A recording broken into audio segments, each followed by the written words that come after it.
So this morning, over the last 48 hours, there's been a lot of talk about these four Russian aircrafts that have been downed, potentially by the U.S. sent Patriot missile system.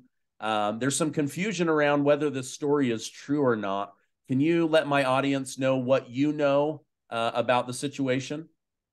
Actually, as of just about an hour and a half ago, the best information I've got is that it was actually the Iris-T system that was used by Ukraine. They've gotten those from a number of different sources. Germany, United States, and I think a couple of others have donated some of those systems. And evidence appears that Russia kind of got into a predictable pattern for how they would launch a lot of their air launched missiles into Ukraine, and they started using the same locations, et cetera. Ukraine figured that out, and then they got some of these systems into place covertly in along the flight path, so that when the aircraft came into that zone, they were basically waiting for them, and it was an ambush, and they set them up. And then Russia just walked right into it. And the way these missiles work is that they are actually launched before they start turning on their radar, so that they can't be detected very early. And it looks like they were very successful. And by the time the Russians figured it out, they had seconds, and it was too late to do anything about it. And they did, in fact, apparently lose four aircraft. Okay. Okay. Thank you. So basically, they became too comfortable in their flight path. Ukraine noticed the pattern recognition and used it to their advantage. They did, yeah, because Ukraine as everyone knows, is definitely doesn't have as much air defense as they want, and they've been paying for it all over the country because the Russians have been able to launch missiles from all different kinds of places, all different kinds of systems, and Ukraine is between 30 and 40% successful on a general basis. When you look at what's really happening, despite what the government officially says, which is usually they knock them all down. But what happened was that Russia gets complacent with that because the Ukraine have been trying to have their air defense at this target location as opposed to at the launch location, and Russia was not prepared for that, and they paid for it pretty significantly in this case. Okay. There's also talks about, on the flip side, Russia being able to take out a U.S. Patriot system. Do you have any details on that? There is some anecdotal or some inconclusive video evidence that something was amiss with the air defense system that was launched out of Kiev this morning.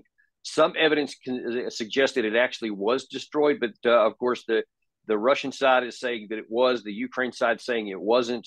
And it's probably going to be a while before we know, and we may not ever know, because Ukraine has been very effective at suppressing any kind of local video evidence to upload. They've almost criminalized people from doing so. And it's very effective because they don't want the Russian side to know whether they were successful or not, nor do they want those kind of videos harming their own motivation, their own morale. So they kind of suppressed it. So it's really unknown at this point. It's too early to tell, but something clearly was amiss in Kiev this morning. Okay, great. Thank you. You've recently written an article that I felt was able to strike a very fair balance between what Ukraine needs to do in order to survive and get Russia out of their country, but at the same time pointing out the strength of the Russian Federation army and the moves that they're making.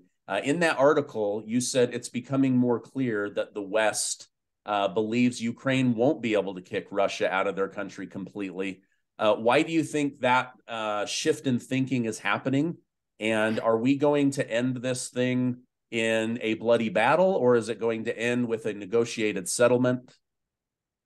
I fear it's going to be a hybrid. It's going to be a bloody outcome leading to a negotiated settlement. Something that there could have been a negotiated settlement. Actually, the war could have been prevented. There were many opportunities to prevent this, not the least of which was the Minsk Accords, but there was other opportunities before that. The war didn't need to happen. It could have turned into a negotiated settlement in the end of basically a month, a little over a month, in Istanbul in March of 2022.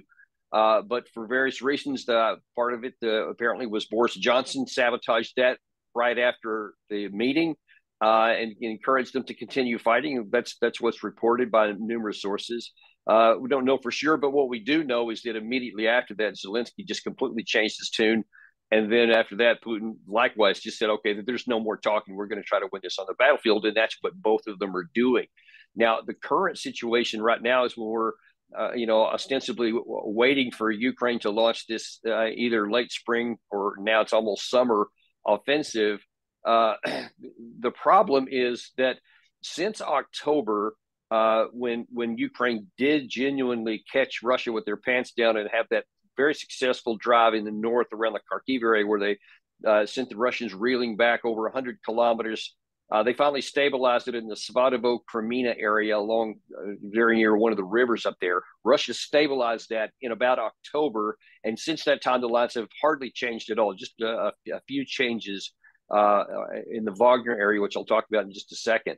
But for the most part, Russia has said, okay, they mobilized 300,000 people and they started building an offensive capacity from new units, most of which are in the far western part of Russia on the Russian side of the border.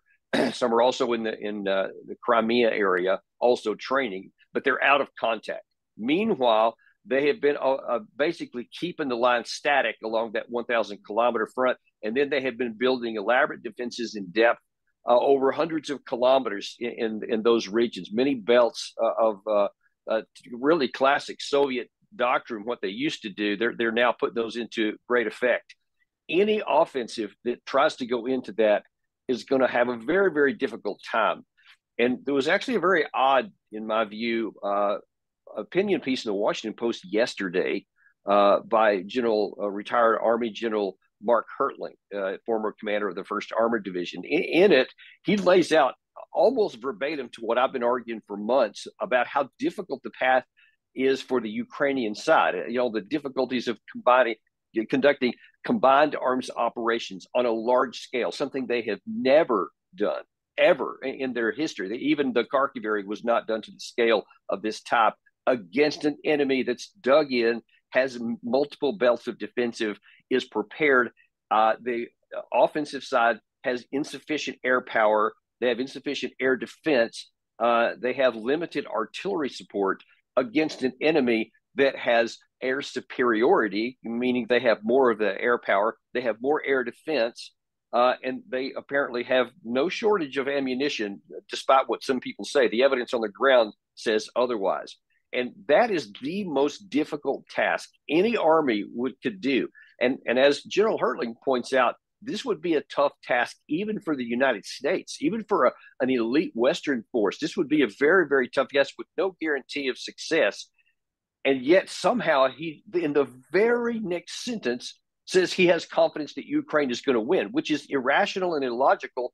And there's no juxtaposition in there that explains why he lays out this very difficult task and then just confidently asserts that they'll win, other than to say, I know the Russian army, presumably meaning they're terrible and they're bad and they're going to let's run, or who knows what he may think. But there's no evidence of that. Here's something that doesn't get much talked about. In fact, I've never seen it mentioned anywhere. Russia certainly has had a lot of missteps. They were forced out of Kiev in the Kharkiv area within the first month of the war.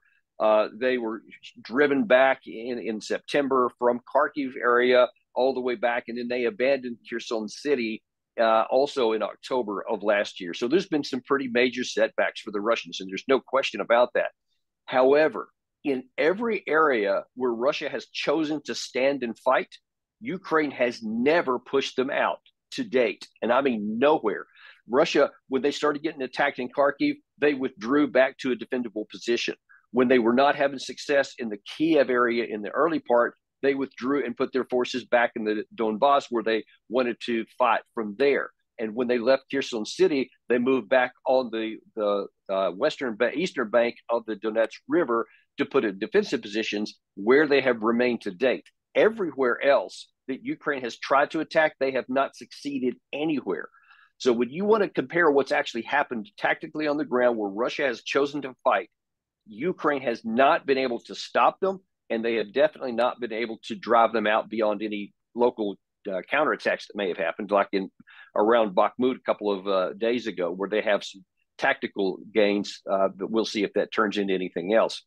But when you're now saying that Ukraine has to do something that it has not done in the entire course of the war and on a large scale, and then drive all the way down to Melitopol and potentially cut the land bridge to Crimea, in my view, in my experience, and I've had experience fighting armored warfare, I've had experience training troops for armored warfare in the European terrain. What they're asking is almost impossible. And unless Russia does just literally collapse for no reason, and I see no evidence of that, militarily, it is just almost impossible for Ukraine to win. So if they attempt to do so, almost certainly they're going to suffer extraordinary casualties, and probably not succeed. And as I point out in that article you referenced, this is their one shot. It's taken them the better part of a year to get this force in place, to get it trained, to get the men recruited, to get all the weapons from the West, to get them in place physically. And if once this one peters out, whether it succeeds to, moderately, whether it succeeds really strongly, or whether it's stillborn and gets crushed at the starting point, either way, any of those outcomes, that's it. They don't have another offensive force for who knows how long, maybe a half a year, maybe another full year.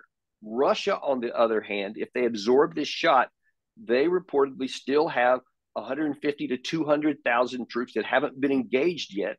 And if they then move forward, what does Ukraine have to stop them? I don't know. But in no case, no scenario is Ukraine going to drive Russia out of the Ukraine. I just don't see any means that they're going to do that.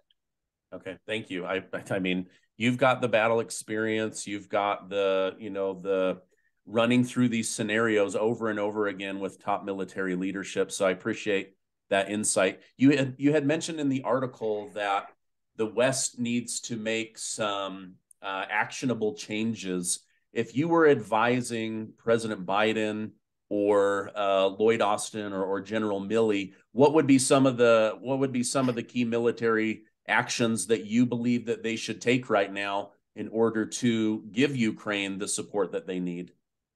Look, I've been writing about this from the outset, and it's been a pretty consistent message all the way through, and it is today. We need to recognize the military reality on the ground, that Russia is not going to be defeated militarily. And in fact, even if you wanted to say the extreme unlikely chance that Ukraine started success and actually did put Crimea at risk, the chances that Russia would not use tactical nuclear weapons is just almost not even rational to consider. They almost certainly would. So if Russia did start to seriously lose, then the chance of acceleration into nuclear weapons goes through the roof, which of course is not in anyone's advantage. I mean, that would be potentially catastrophic for mankind. So any way you want to look at it, there is no military path for Ukraine to win. Given that reality, then what is the strategy? What is America's plan here? If we recognize that, and I believe that they do, because many times even General Milley, the chairman of the Joint Chiefs of Staff, has said, I don't see a path for Ukraine to completely drive Russia out of its lands. So, and then he put some caveats on it. But the fact that he said that indicates to me that he recognizes the same thing that I do. There's other generals have said the same. If you recognize that, then you need to have a plan that could succeed. Because what we're doing now is having the verbal fiction that Ukraine is going to win and we're going to support them as long as it takes, which is like the catchphrase that Biden and other officials have been saying for many, many months. But as long as it takes to what? You're not going to drive them out. So then what's the value here of just continuing to give some weapons, but not enough really to even to be able to say rationally, yeah, this is something that could happen. Ergo, 31 Abrams tanks we've given. And look, that's a single battalion of tanks. That's not enough to do anything on a 1,000-kilometer front between two armies. So that's not going to do anything. And even the 100 and something Bradley fighting vehicles and I think the similar number of Stryker vehicles, those are modern stuff. But again, those are in relatively small numbers for an army. And that's not going to do that either. But then you have to ask, then what is the objective? And what is the strategy? What do we want to attain?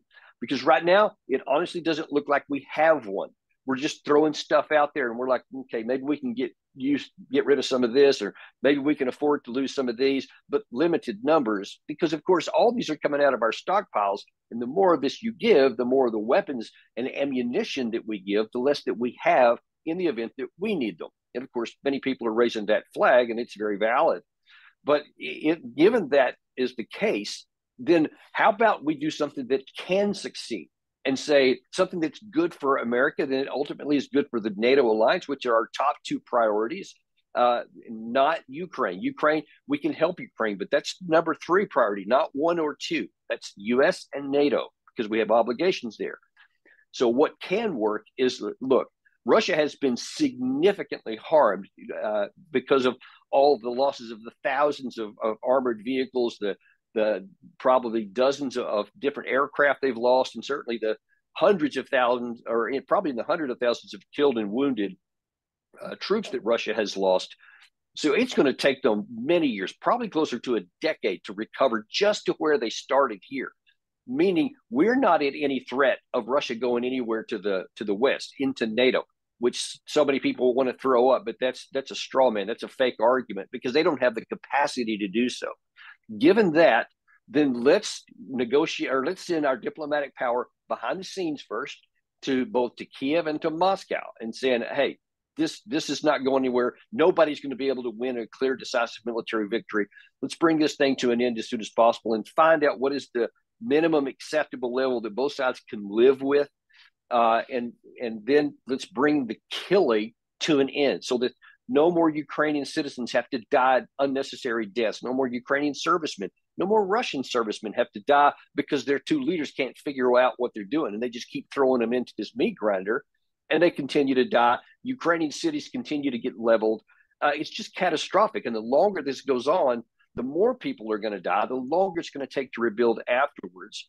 And it's still going to probably end in a negotiated settlement regardless, no matter how it is. It's whether it was March of 2022, whether it's today, or whether it's another year from now. You're still going to almost certainly end up in a negotiated settlement. Why not do it today, where you can cut off the possibility of escalation, the possibility that something bad happens, and this thing spirals out of control, which is going to be in the case, the possibilities as long as the war goes on. And then say, look, let's just do whatever is necessary to bring these two sides together that hate each other. Neither one of them wants to give up. Neither one of them will get all they want, but both of them can get something to where they can at least stop the fighting. That certainly is not going to guarantee. Let me just say right off the bat that another fight won't happen later, and that's certainly possible. But that will be on us diplomatically in the international community to keep that from happening. And there are some things that we could try. But what we do know is if we keep going down the path we're on, we're going to fail strategically, and many more people are going to die unnecessarily. So given those realities, this is the path we should go down, a diplomatic attempt to end the war, instead of just this blanket, let's keep going for as long as it takes. Yeah. It's almost like, in business, you strive for a win-win situation. I don't know that we can even get a win-win, but could we get a didn't lose, where they both feel like, hey, listen, I'm not getting what I want, but you're not getting what you want, but the killing ends. Every time I think about, because I heard I think it was like midsummer, that Boris Johnson had told Zelensky, do not sit down with these guys. Do not seek peace. And I think now, how many more people have died because of his decision? And he's not even in office. He was literally removed for being a terrible leader during the lockdown situation. Colonel Douglas McGregor has talked about, one thing that Zelensky could be trying to do is, if he feels like he's losing, is to try to pull a NATO nation in to strengthen his side, right? Like, okay, we keep getting depleted. Could we pull somebody in? Is there a situation other than an attack on a NATO nation where NATO leadership would say, we are going to put boots on the ground, we are going to put men and women of uniform in Ukraine, or is that completely off the table? I don't think that they would do it openly. for obvious reasons that could draw the alliance into a war. And certainly we don't have unanimity. The 31 NATO nations are eager to get into a fight with Russia. In fact, almost none of them want to. But I can see them trying to finagle it to try to do something different, like say, we're going to send some peacekeepers into Western Ukraine, or we're going to send trainers, and something under the guise of something else, but send some troops in there. Zelensky absolutely wants to do that. He's been actively trying to do that from the beginning. That's why he just came back from a European tour where he's trying to get commitments to be invited into NATO this summer in July at the next meeting. And he's been lobbying and trying to get that for all kinds of time, really since the beginning of this. He wants to have that Article 5 guarantee so that everybody will come to his aid, which, of course, that's insanity because he's at war. And so if you brought him in and signed him in, then, of course, then Article 5 is triggered that very instant. And that's not going to happen. Nobody's going to sign up for a war against Russia. They want to keep it contained into the Ukrainian territory. But there are some other possibilities. There is continued talk between Poland and Ukraine. They continue to talk about forming these joint forces and having this, some kind of quasi alliance of some sort, sometimes diplomatically, sometimes militarily. It's unclear. And there is the possibility that if things go poorly with this offensive and the Ukraine side starts to lose, the scenario I painted where the Russian that 200,000 force starts to move to the west and actually starts to succeed maybe this summer or fall, then there's the possibility that Ukraine may say, hey, Poland, I need you to come to my bilateral help, not as part of NATO, but as a bilateral help or volunteers. There's many things it could be. And I agree with Colonel McGregor on that's a risk. And the longer the war goes on, the longer people are tempted to think that might be a good idea. It's a terrible idea, and we should just discount it as categorically. Shouldn't even consider it under any guise. But there do appear to be some people who do give that some consideration, and that's something that we should be very careful not to do.